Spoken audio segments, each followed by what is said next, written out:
తెలంగాణ రాష్ట్రంలో కాంగ్రెస్ ప్రభుత్వం మంచి పథకాలతో ముందుకొస్తూ కొత్త కొత్త స్కీములతో ముందుకొస్తుంటే బీజేపీ బీఆర్ఎస్ లీడర్లు ఒక డైవర్షన్ గ్యాంగ్ గా తయారై మీడియా అటెన్షన్ ని డైవర్ట్ చేసే ప్రయత్నం చేస్తున్నారు. నిన్నటి రోజున సయ్యద్ నిజాముద్దీన్ అని టీపీసీసీ అధికార ప్రతినిధి ఆ సన్నాసి మాట్లాడుతాండు. భారతీయ రాష్ట్ర సమితిలో రాజకీయ స్ట్రగుల్ ఉందట, రాజకీయ లీడర్షిప్ స్ట్రగుల్ ఉందట. నేను అడుగుతున్నా నిజాముద్దీన్ గారు, మీ కాంగ్రెస్ పార్టీలో ఎంత స్ట్రగుల్ ఉందో మీకు తెలుసా? మీ కాంగ్రెస్ పార్టీలో రేవంత్ రెడ్డి, ఉత్తమ్ కుమార్ రెడ్డి, పొంగులేటి శ్రీనివాస్ రెడ్డి, కొమటిరెడ్డి వెంకటరెడ్డి ఇలా ఈ రెడ్ల దగ్గరికి ఎవరి దగ్గరికి పోవాలని అర్థం కాని పరిస్థితి మీ కాంగ్రెస్ పార్టీలో దాపురించింది. ఇలా కాంగ్రెస్ పార్టీ నాయకుడు నేను చెప్పుకునే నువ్వు రాష్ట్ర మైనార్టీ అధ్యక్ష పదవి కొరకు చాలా ప్రయత్నాలు చేస్తున్నావు. ఆ విషయం మాకు తెలుసు. ఎక్కిన గుమ్మం ఎక్కకుండా తిరుగుతున్నావు. కానీ నీకు ఆ పదవి తెచ్చుకునే దమ్ము ధైర్యం లేదు. కానీ నువ్వు భారసాప్ గురించి మాట్లాడే నాయకుని అయిపోయినా. మరియు బీఆర్ఎస్ పార్టీలో కూడా ఇలాంటి లీడర్షిప్ స్ట్రగుల్ ఉంది.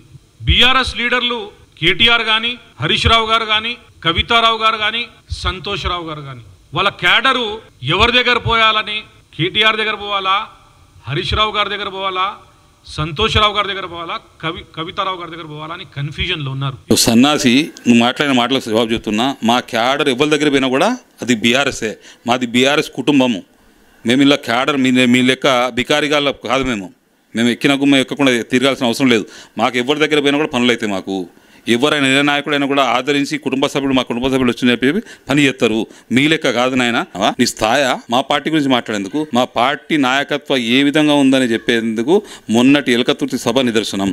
ఎల్కతుర్తి సభలో లక్షల కొద్ది జనాలు వస్తే ఆ జనాలు చూసి మీ కాంగ్రెస్ పార్టీ నాయకుల మైండ్ దొబ్బి ఈరోజు ఏదేదో మాట్లాడుతూ ఉన్నారు. మా పార్టీలట కేసీఆర్ గారట, కేటీఆర్ గారట, హరీష్ రావు గారట, సంతోష్ రావు గారట, కవితారావు గారట.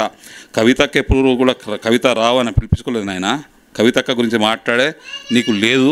ఇక కేసీఆర్ గురించి అసలే మాట్లాడే హక్కు లేదు, నైతిక హక్కు. వాళ్ళ ఖాళీ గోటి కూడా సరిపోయిన నాయకుని నువ్వు.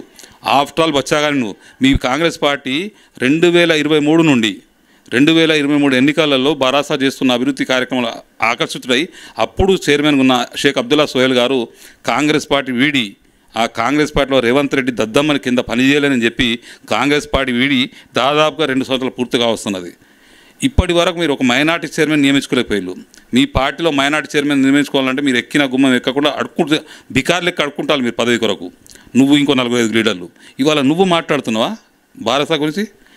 ఖబర్దార్ బిడ్డ, ఇంకోసారి భారత గురించి మాట్లాడితే మీరు దయచేసి ఇంకా చెప్తున్నావు. చాలా మంచి పథకాలు చేస్తున్నాం, మంచి పథకాలు అమలు చేస్తామంటే మా ఓరలేక కాంగ్రెస్ పార్టీ విమర్శిస్తున్నామట. ఏం చేసి 6 గ్యారెంటీలు 14 హామీలు ఏవి? మీరు చెప్పిన 4,000 పెన్షన్ ఏది? విద్యార్థులకు ఇస్తున్న 4,000 నిరుద్యోగ భృతి ఏది? ఎన్ని మాటలు చెప్పిళ్ళు? 6 గ్యారెంటీలు 14 హామీలు. తెలుసా నిజాముద్దీన్ నీకు? ఎన్ని హామీలు ఇచ్చిలో మీరు? ఒక్క హామీని అమలు పరిచిల్లా? ఒక్క హామీని చేసిల్లా? కొత్త పథకాలు తీసుకొస్తారట. 500లకు సిలిండర్ అట కొంతమందికి, ఫ్రీ కరెంట్ అట కొంతమందికి. మీరు కొంతమందికి చేస్తామని చెప్పలేదే.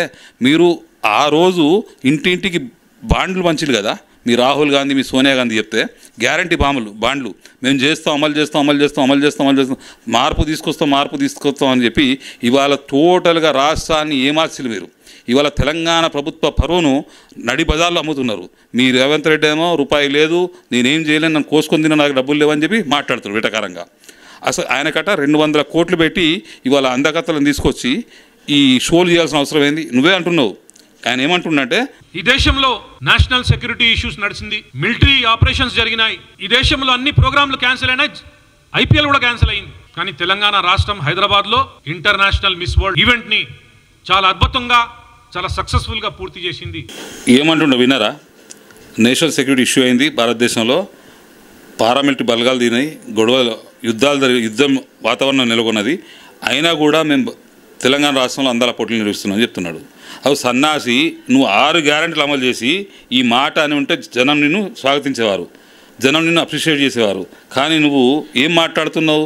6 గ్యారెంటీల జోలి లేదు, దాని ఊసు లేదు, 14 హామీల ఊసు లేదు, కానీ అందల పోటీలు నిర్వహించడం భలే అంటున్నావు. మరి మీరు మొన్న ముఖ్యమంత్రి అన్నాడు కదా, నా దగ్గర రూపాయి లేదు, 2 చేతులు ఎత్తేసింది కదా, నా దగ్గర ఖజానాల పైసలు లేవు, నన్ను ఎవరు నమ్ముతలేని దొంగలేక చూస్తానని ఒప్పుకున్నాడు కదా నేను దొంగనని చెప్పి. మరి 200 కోట్లు ఎందుకు వృధా ఖర్చు చేసిల్లు ఆయన? అందల పోట్ల వల్ల ఏం జరిగింది? నిన్న వరంగల్లో మేము ధర్నా చేస్తే మేము అనుకున్నాం మా పార్టీకి ఆర్డర్ వస్తుంది కావచ్చు అనుకున్నాం. కానీ నిన్నటి నిరసన కార్యక్రమంలో ప్రజలు కూడా పాల్గొని అందాల పోటీలు వద్దు, చిరు వ్యాపారాలు ముద్దు అన్నారు. మా దగ్గర అందగత్తలు వస్తాలని చెప్పి కాజీపేట నుండి వరంగల్ చౌరస్తా వరకు మొత్తం రోడ్డు మీద ఉన్న చిన్న చిన్న చిరు వ్యాపారాల దుకాణాలు తీసేసిళ్ళు. దీనివల్ల జరిగిన లాభం ఏంది? చిరు వ్యాపారాలు పొట్టగొట్టి అందల పోటీలు నిర్వహించాలా. ఇంకోటి సిగ్గుచేటు ఏంటంటే తెలంగాణ మహిళా లోకంతో వచ్చిన అందగత్తెలకు కాళ్ళు గడిగిచ్చిండు రేవంత్ రెడ్డి. ఇది నిజంగా శోచనీయం. నీకు అంతా కనుక సిగ్గు మొత్తం విడిచి పని చేస్తున్నావు నువ్వు అంటే నీకు ఎట్లా సిగ్గు లేదు రేవంత్ రెడ్డి. నువ్వు నీ భార్యను తీసుకొచ్చి వాళ్ళ కాళ్ళు గడగనింటివి, నీ భార్య పిల్లలతో కాళ్ళు గడిగనిచ్చినవి, నువ్వు బయటి మహిళలను తీసుకొచ్చి వాళ్ళ కాళ్ళు కడిగించి రుమాలతో తుడిపితాళ్ళు. ఎంత అన్యాయం అండి! ఇది రాచరిక పోగడ కాదా? ఇది కరెక్టా? ఇది ఒక తెలంగాణ మహిళతో వివరించిన ఈ తీరును తీవ్రంగా ఖండిస్తా ఉన్నాను. రేవంత్ రెడ్డి అనేటోడు వేస్ట్ గాడు, ఇంకో రజాకారు. ఈయన్ని జనం ఉరికిచ్చే రోజు అతి త్వరలోనే ఉన్నది. ఒకానొక రోజు చీపురు కట్టలు చెప్పులు పట్టుకుని ఉరికిస్తారు జనం. చేస్తున్న పనులు ఎట్లున్నాయంటే కేసీఆర్ గురించి ఏదేదో మాట్లాడిండు 15 నెలల కాలం. ఇప్పుడు మాట్లాడానికి ఏం లేదు. మన సభ అయిన తర్వాత మైండ్ దొబ్బిందిగా, మొత్తానికి పిచ్చోడై నా దగ్గర పైసలు లేవు, నా దగ్గర ఏం చేయలేదని చెప్పి మాట్లాడుతాడు. ఇటువంటి మాటలను తీవ్రంగా ఖండిస్తూ రేవంత్ రెడ్డి గారు, కేసీఆర్ గారు, రేవంత్ రెడ్డి గారు కానీ ఈ కాంగ్రెస్ పార్టీ నాయకులు, చిల్లర నాయకులు, నిజాముద్దీన్ లాంటి కానీ ఎవ్వరు కూడా బారాసా గురించి మాట్లాడే నైతిక హక్కు లేదని, ఇంకోవేళ మాట్లాడితే కనుక మేము తీవ్రంగా హెచ్చరిస్తా ఉన్నాం. బిడ్డ బజార్లో ఉరికించి కొడతాం మిమ్మల్ని. ఆ కాంగ్రెస్ పార్టీలో విలువ ఉంటే నువ్వు రాష్ట్ర చైర్మన్ పదవి తెచ్చుకో ఫస్ట్.